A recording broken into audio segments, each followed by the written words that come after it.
Hamas का अतिवादी रुख फिलिस्तीन के 20 लाख लोगों की समस्या सुलझाने वाला नहीं है, बढ़ाने वाला है। जबकि हमास को इजरायल के वजूद से ही परेशानी है, तो फिर शांति की बात होगी कैसे? इजरायल को अपनी सुरक्षा का हक है और इजरायल इसी दलील के साथ गाजा पर बमबारी कर रहा है। इस बमबारी में जाहिर तौर पर आम लोग ही मारे जा रहे हैं, लेकिन जब हमास ऐसा कहता है तो वो 7 अक्टूबर की तरह इजरायल पर फिर हमला करेगा तो शांति की बात बेमानी हो जाती है।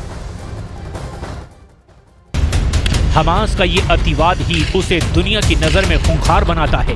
जो लोग गाजा में हमलों में मारे जा रहे मासूमों के खिलाफ आवाज उठा रहे हैं, उन्हें भी ये बात नहीं पचेगी कि इजराइल का समूल नाश हो जाए। हमास मानता है कि इजराइल को दुनिया के नक्शे से मिटा देना चाहिए, तो इजराइल को भी हक है कि वो अपने वजूद की रक्षा करे। अंजाम जो होना है वो अभी हो रहा है। पूरी गाजा पट्टी इस वक्त मौत की धधकती भट्टी में तब्दील हो गई है।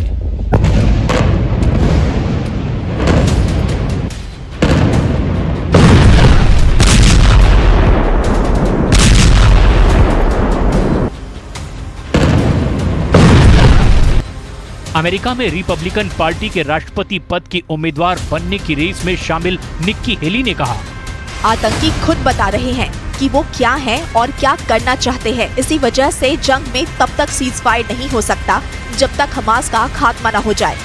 ब्रिटेन के विदेश मंत्री ने रिपोस्ट किया, जब हमास इजराइल को मिटाने में लगा हुआ है तो शांति कैसे हो सकती है? हमास के अधिकारी 7 अक्टूबर जैसा हमला दोबारा करने की बात कर रहे हैं।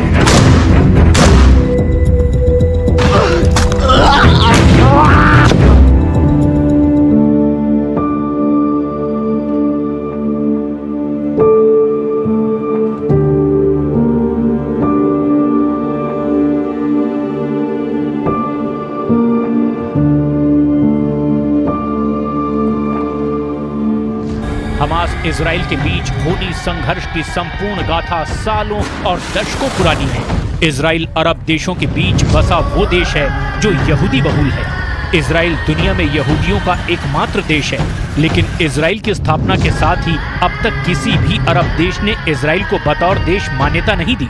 अरब देश हमास के साथ खुलकर खड़े हैं और इजराइल हमास को आतंकी संगठन करार देते हुए उसे मिटा देने पर तुला है। हमास खुद को इजराइल के खिलाफ अरब देशों का अलमबरदार मानता है।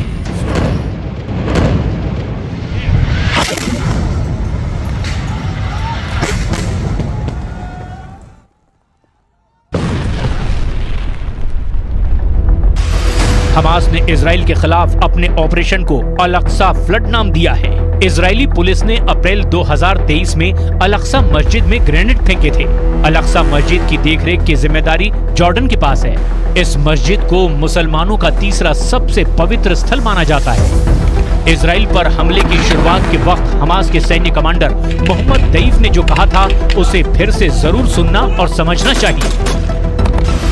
7 अक्टूबर का हमला यरूशलेम में अल-अक्सा मस्जिद को इजराइल की तरफ से अपवित्र करने का बदला है। ये कार्रवाई उन अरब देशों को हमारा जवाब है जो इजराइल के साथ करीबी बढ़ा रहे हैं। हमास का इजराइल पर 7 अक्टूबर का हमला भी इससे जोड़कर देखा जा रहा है कि इजराइल और सऊदी अरब के बीच दोस्ती होती है।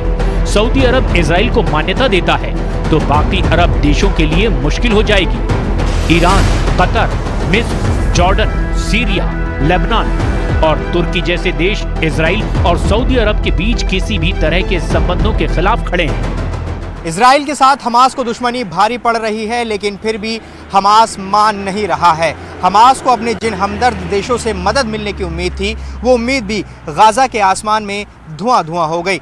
फिर भी हमास 7 अक्टूबर जैसा क्रूर हमला इजराइल पर करने की धमकी दे रहा है। ये बात दो टूक साफ है कि हमास जितना दम है विरोध कर ले, लेकिन इजराइल हमास के खात्मे तक रुकने वाला नहीं है। ये बात प्रधानमंत्री बेंजामिन नेतन्याहू ने बार बार साफ साफ शब्दों में कही है। 7 अक्टूबर सुबह करीब 6 बजे हमास का इजराइल पर हमला। हमास के करीब 2500 लड़ाके सीमा पर लगे तारों को तोड़कर इजराइल में दाखिल हुए और आम नागरिकों पर गोलीबारी शुरू कर दी।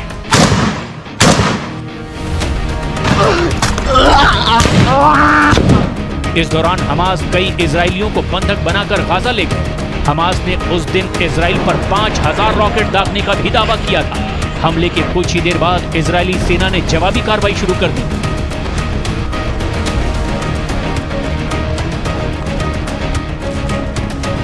तब से लेकर अब तक 1400 इजरायलियों और 8000 से ज्यादा फिलिस्तीनियों की मौत हुई है।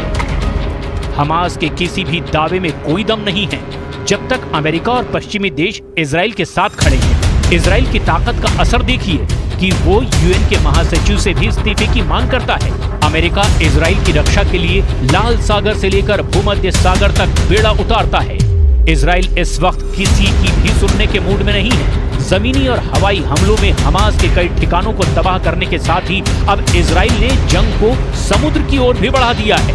हमास के खिलाफ इजराइल की ये आखिरी शपथ है कि जब तक हमास रहेगा इजराइल के अस्तित्व की चुनौती बनी रहेगी। सवाल है, अब जब हमास और इजराइल दोनों ही तरफ से बम और बारूद से नीचे कोई बात ही नहीं हो रही, तो यही तय दिख रहा है कि हमास जब तक इजराइल पर हमले करेगा उसका अंजाम युद्ध होगा। मतलब इजराइल युद्ध अभी और भीषण होगा।